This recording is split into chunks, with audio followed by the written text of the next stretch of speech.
In this video, we're going to formulate and solve a simple minimization problem, a cost minimization problem. And we're also going to review the definition of surplus variables.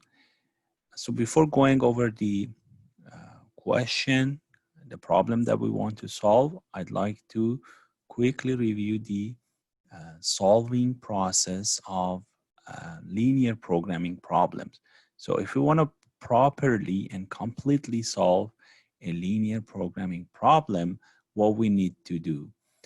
So we need to first understand the problem. We need to really understand that what is it that we want to decide about? What is it that we want to make optimal? And what are the factor, or what is the main factor that we care about the most? Is it the cost that we want to minimize? Is it the profit that we want to maximize? Is it the time that we want to minimize? I mean, the length of the time that we want to minimize, depending on the application, right? Is it the return? Is it the risk that we want to minimize? Is it the return that we want to maximize? Is it the number of customers that are going to buy our product? So depending on the application, objective can be different. We need to understand that. And we also need to understand the relationship between our decisions and the objective. And of course, we also need to understand the constraints. What are the considerations that affect our decisions and our decision variables? All right. After we understand everything, we need to mathematically formulate the problem. And by formulation, I mean assigning decision variables to each one of our decisions and defining and writing down the objective function based on the decision variables, and also writing down the constraints also based on the decision variables. Constraints in standard linear programming formulation should have a left-hand side, a right-hand side, and a sign. So for example, ax1 plus bx2 less than or equal to, for example, for the constraint, something like that, a times x plus b times y, for example, less than or equal to 4t, for example, right? So that is an example of a constraints. We have left-hand side, right-hand side, and we have a sign, right?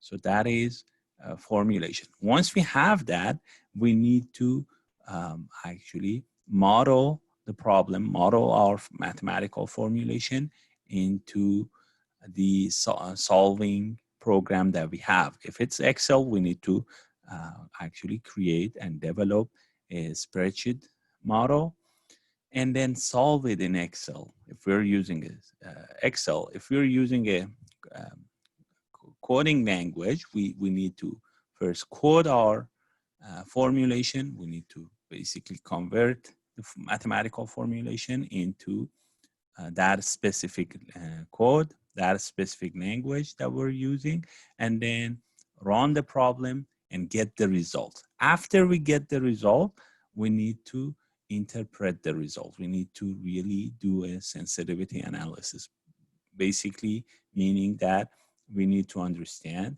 how the results will change if one of our parameters in the question, if let's say in our constraint here, if instead of 40, I have 50 units of resources, how my decision variables, how my decisions and how my objective change if I make this change into my parameters. So these are basically what we need to do if we want to properly solve a linear programming problem.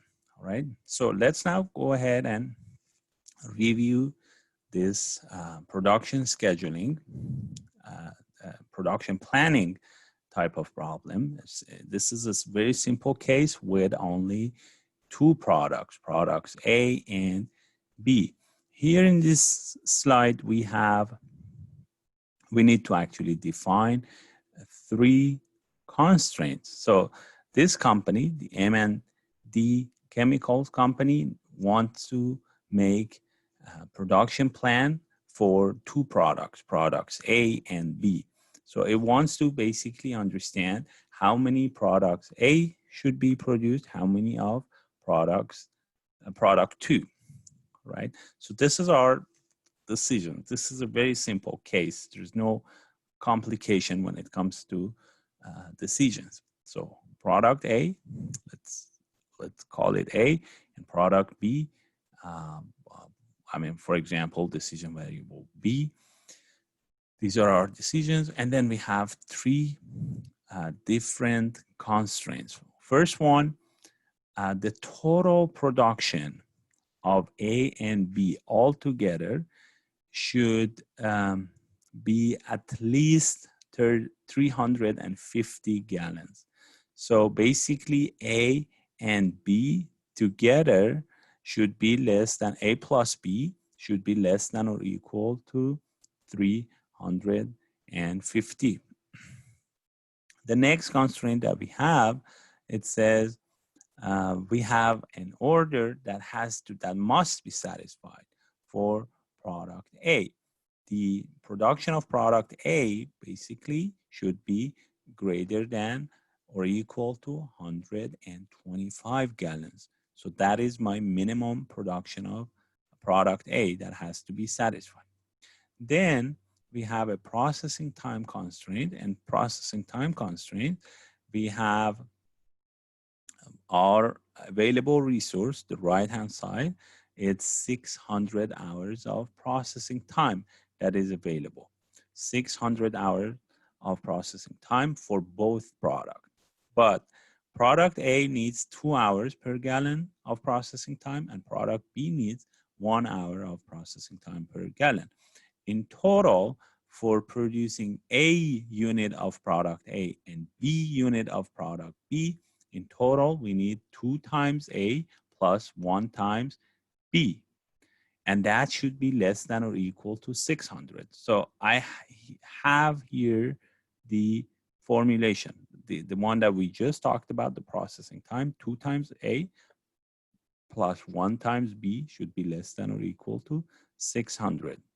All right, so if we want to go step by step, we first need to define the variables, decision variables. We have two decisions to make: how much or number of gallons of product A to be produced, number of gallons of product B to be produced. If we denote them by A and B, capital A and capital B, objective function is given as total production cost. So we have $2 per gallon. So each gallon of product A costs us $2. So in total, for producing A gallons of product A, we need to incur a cost of $2 times number of gallons of product A that is going to be produced. And similar thing for product B, $3 times the number of gallons of product B to be produced, 3 times B.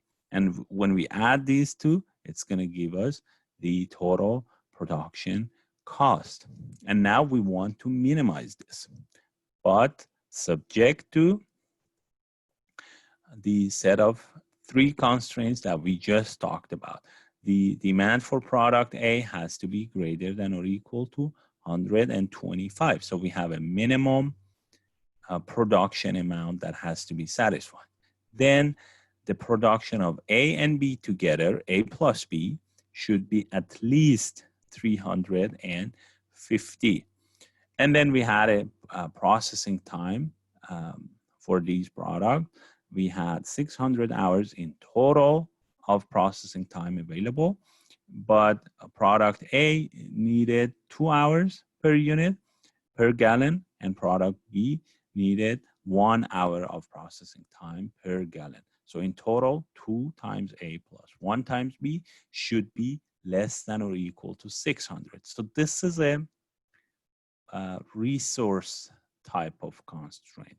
So the resource used, the resource consumed should be less than or equal to available amount of that specific resource. So this is similar to, this constraint is similar to what we had in maximization type of problem that we have already solved. We have already seen one of their examples.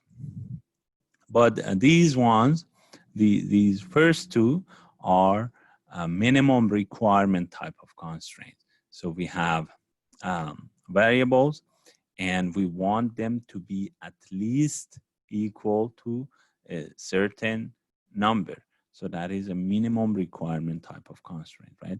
For these type of constraints, when we have greater than or equal to a fixed number, the amount of difference between the left-hand side, so the left-hand side is going to be, when we solve this problem, is going to be either equal to, for example, for the second one, it's a plus b is going to be, after we solve it, it's going to be either exactly equal to 350, or it's going to be above 350, more than 350. If it happens to be, after we solve it at the optimality, if optimal A plus optimal B is strictly greater than 350, the difference between these two, the difference between the left-hand side and the right-hand side, is called surplus variable. And that basically tells us the difference between the left-hand side and the right-hand side. It's simply the amount of unit, the amount of total production that is above our minimum requirement. Here, the surplus for this one is going to tell us how much product A you are producing on top of your minimum requirement of 125. Whereas for the last one, processing time, it's a less than or equal type of constraint. So for this one, a slack type of variable is defined. Here, the left-hand side is going to be definitely at the optimality. After you solve it, this one is going to be either equal to 600 or less than 600. And the difference between these two, 600 and the optimal value of 2a plus 1b, this is going to be called the slack, the amount of unused resource. So there is a difference between slack and surplus here. So I'm going to copy this, and I'm going to go ahead and go to Excel and start solving the problem.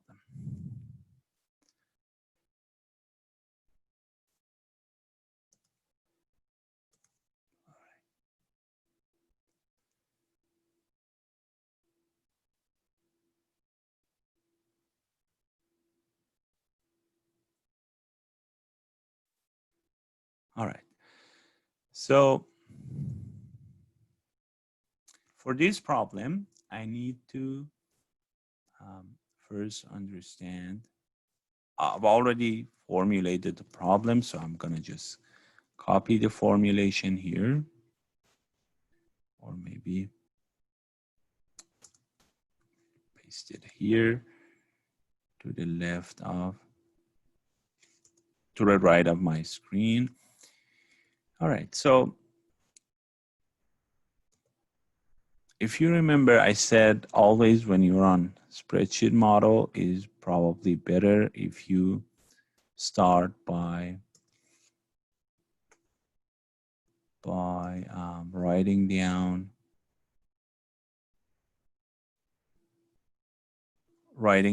the, I don't know why, but my constraints are showing up at the other side, but that's okay. I just need to put the parameters. So it's always better when you're writing down the spreadsheet model, is always better to start with the set of parameters that are provided to you in the question. So that is going to, sometimes it's a very good habit if you can develop that. It's sometimes very nice. It helps you to basically use the sum product function, for example, and save a few seconds in your time. So the parameters that we had, so we had product A, and we had product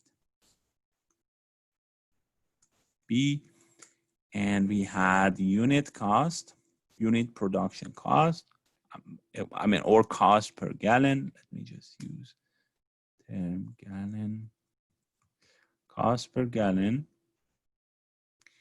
and so the cost per gallon here was $2 for product A, $3 for product B. We had a processing time per gallon again, which was 2 hours for product A and 1 hour for product B. So 2 and 1, 1, and these are in hours. The other thing that we had, the minimum requirement, or minimum demand, that has to be satisfied. We only had it for product A, and that was 125. The other thing that we had a total production constraints of 350. So the sum of production of product A and B should be at least 350. So total, I can just add it maybe somewhere else. Total production, or minimum of total production should be 350 units, gallons. So just going to go ahead, and so after we have the set of parameters, I can now go ahead and start writing down the decision variables. Decision variables. So we have two products, two decision variables.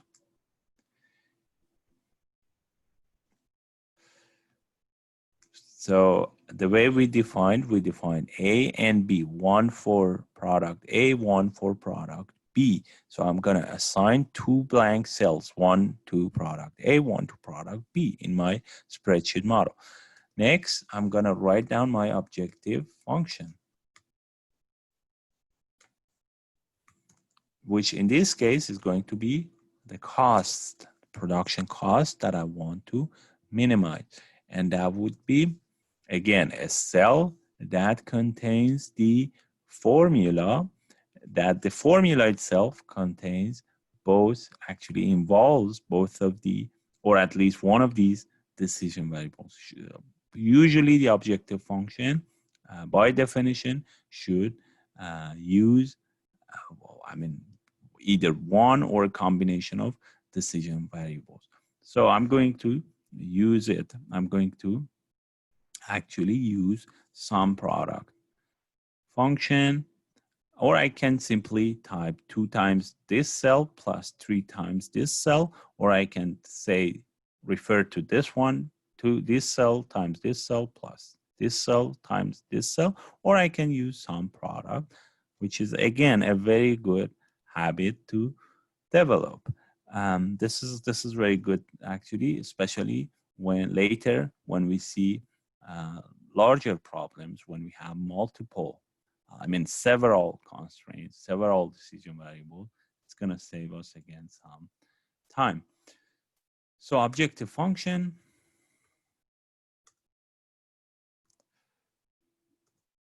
All right, next, left-hand side and the right-hand side. So the first constraint, let me just copy these. These are the title of my constraint. So I have these 3 constraints. So the left-hand side for demand for product A is simply A, the production of product A. This should be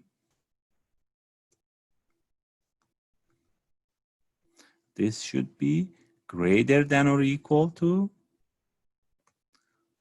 125. That is the minimum demand for product A. All right, B8, cell B8 should be less than or equal, greater than or equal to the cell B5 in my spreadsheet model. The total production, sum of production of A and B,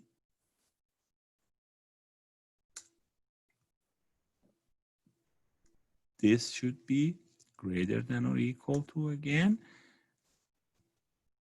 350.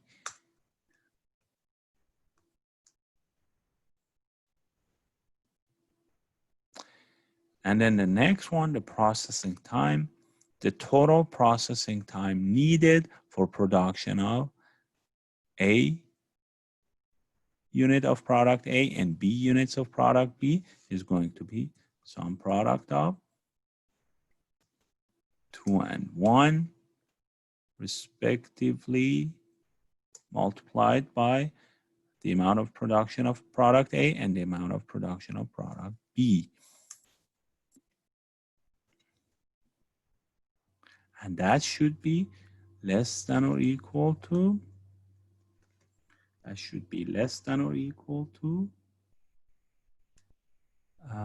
600. I didn't put it here, but I already know this. Minimum of total production. Let me just write it down. Total available processing time. That was 600. So I can now go ahead and refer it to 600.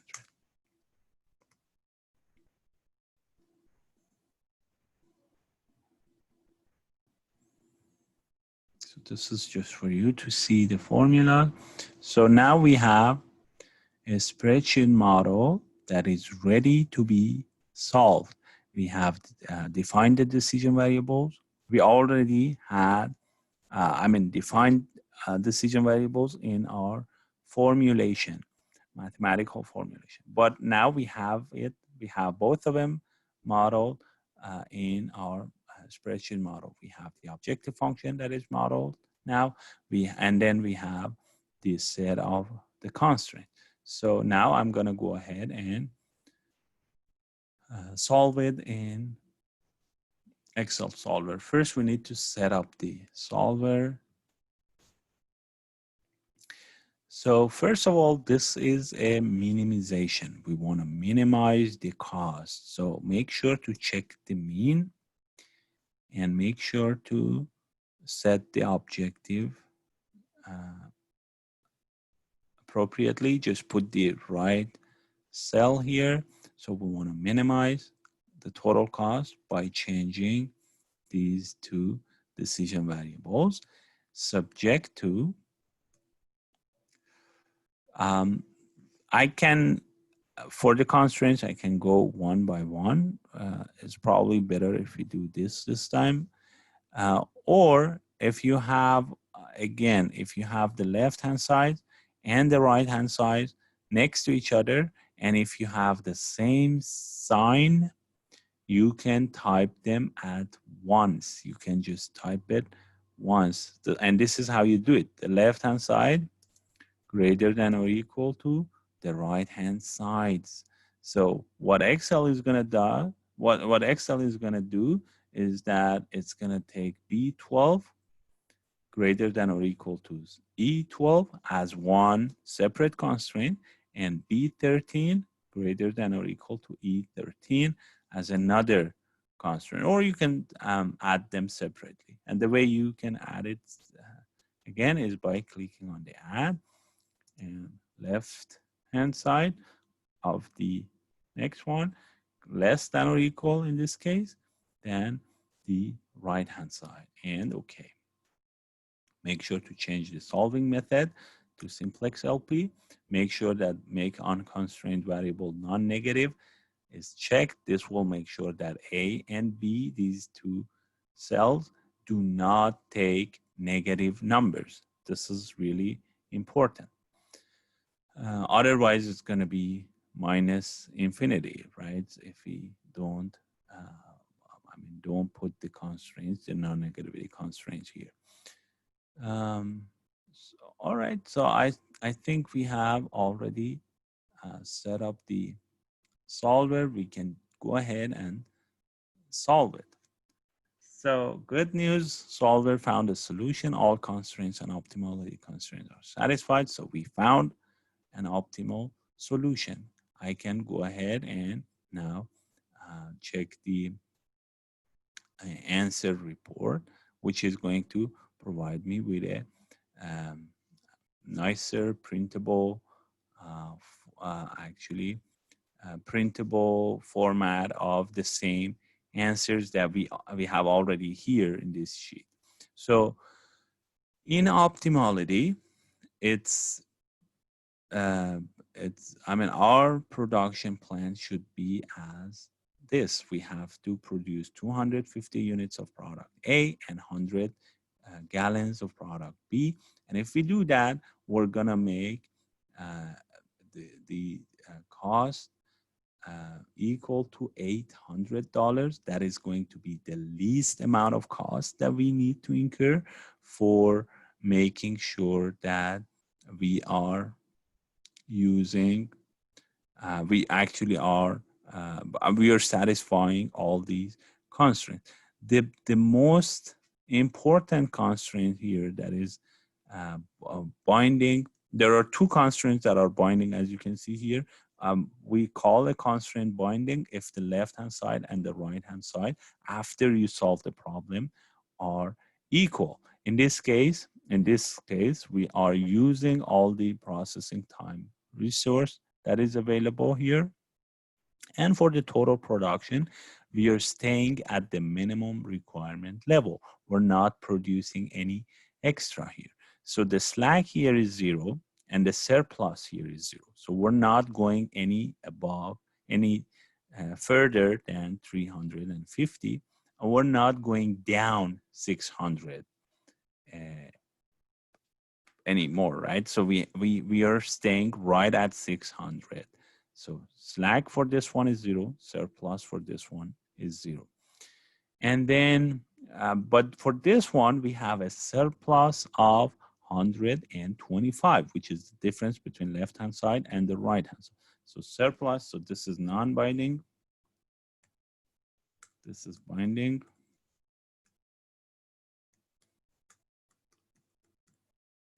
So for the non-binding, since it's a greater than or equal, the left-hand side, which is the variable one, it depends on decision variable, is going to be greater than, strictly greater than the right-hand side. And the difference between these two, 125, is the surplus, which is basically the amount that we are producing on top of our minimum requirement here. So there is a surplus of 125. Let's see if the answer reports provide the same thing, which should be exactly the same thing. So the same values, and then it's telling us that the demand for product A, it's a non-binding type of constraints, and we have a surplus of, Excel actually shows everything in a slack because in nature they're the same, but in interpretation, it's a little different the way you need to interpret those. So 125 on top of the minimum requirement that is produced for this one.